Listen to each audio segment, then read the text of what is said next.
Is this the end game in the battle for the strategically important city of Mariupol in southeastern Ukraine?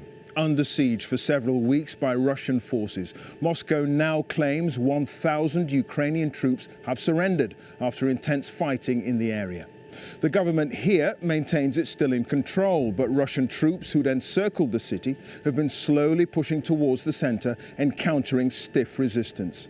However, the fight back from Ukrainian forces may be about to end.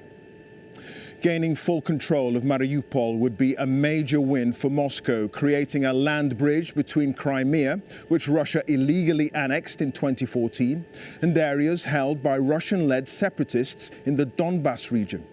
It would enable thousands of troops to be deployed to the east for a new offensive already planned there. But caught in the middle is Mariupol. Its mayor says around 21,000 civilians have been killed and 120,000 remain trapped in appalling conditions. Our correspondent Tom Bateman reports now from the city of Zaporizhia, where some people displaced from Mariupol have ended up. A warning, his report contains upsetting images. This is a city reduced to darkness and death. Russia's troops now occupy the theatre that was bombed as hundreds sheltered. Their 6-week siege of Mariupol has brought it to the brink of falling.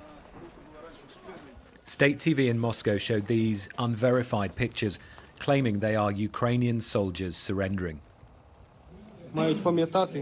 But the city's defenders posted their own videos holed up in the port and a factory, still fighting, but their position seems desperate. We won't give up, says this Marine, but we're encircled with no resupply of ammunition or food. 100 miles north, just over the Russian line, Europe's 21st century war is fought amid mud and rage in the trenches. Mariupol's capture could see a push north here. If Mariupol falls, what will happen here? Well, we won't let this place turn into Mariupol. They're holding on. My little friend. Vitaly shows me their Soviet-era launchers. They also have brand new Western weapons, but they want more, with the war about to move to a decisive phase.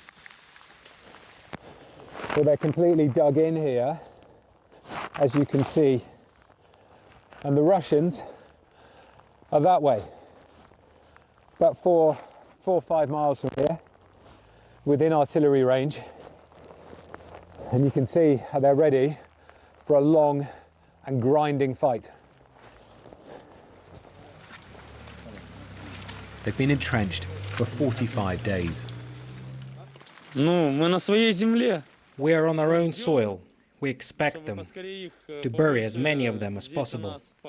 The more troops they send our way, the more fertile our land gets.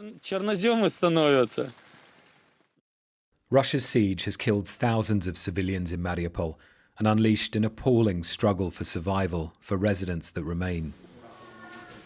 And these are the children of President Putin's war.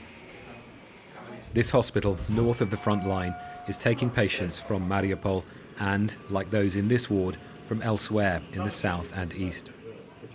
The doctors tell me they're treating children with injuries they usually see in soldiers straight from the battlefield. For Mariupol's survivors, whole lives are packed into a few bags, and they carry the fresh horrors of this war. Lena and Timothy are homeless, their apartment block obliterated in an airstrike. Ukraine's leaders called Mariupol the heart of their war effort, but they fear soon it could stop beating. Tom Bateman, BBC News, Zaporizhia, in southeast Ukraine.